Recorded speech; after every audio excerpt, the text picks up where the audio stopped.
Hi foodies, welcome to మదరా delights. ఈరోజు మనం ఎటువంటి శ్రమ లేకుండా ఈజీగా చేసుకునే మటన్ కర్రీ తయారీ విధానం తెలుసుకుందాం.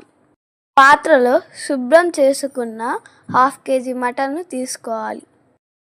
ఇందులో 2 పెద్ద సైజు ఆనియన్లు, 2 పెద్ద సైజు టమాటాలను చిన్న ముక్కలుగా కట్ చేసుకొని వేసుకోవాలి. ఇందులో చిటికెడు పసుపు వేసుకోవాలి.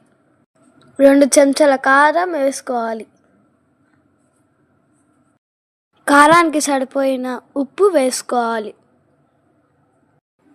చెంచాడు ధనియాల పొడి వేసుకోవాలి. చిటికెడు గరం మసాలా వేసుకోవాలి. ఈ మసాలాలన్నీ మటన్ ముక్కలకు బాగా అంటేలా కలుపుకోవాలి. ఈ విధంగా వండుకోవడం చాలా ఈజీగా ఉంటుంది, చాలా టేస్టీగా ఉంటుంది. ఈ వంటకం మసాలాలన్నీ వేసుకొని వండుకునే విధానం. మసాలాలు కలుపుకున్న మిశ్రమాన్ని 5 నిమిషాలు అలా వదిలేయాలి. ఈ విధంగా చేయడం ద్వారా మటన్కు మంచి టేస్ట్ వస్తుంది. 5 నిమిషాల తర్వాత ఇందులో 3 చెంచాల నూనెను వేసుకోవాలి. మటన్ గ్రేవీ చిక్కగా ఉండడం కోసం ఒక బౌల్ తీసుకొని బౌల్లో 10 జీడిపప్పులు, చెంచా నూగులు, చెంచా గసగసాలు వేసుకోవాలి. వీటిని మెత్తగా మిక్సీ పట్టుకొని పేస్ట్గా చేసుకోవాలి.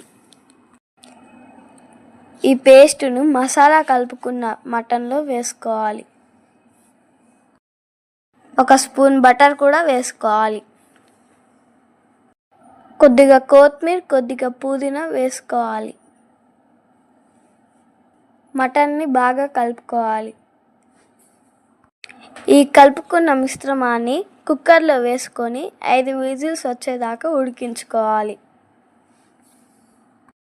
అంతే, ఎంతో రుచికరమైన మటన్ కర్రీ రెడీ.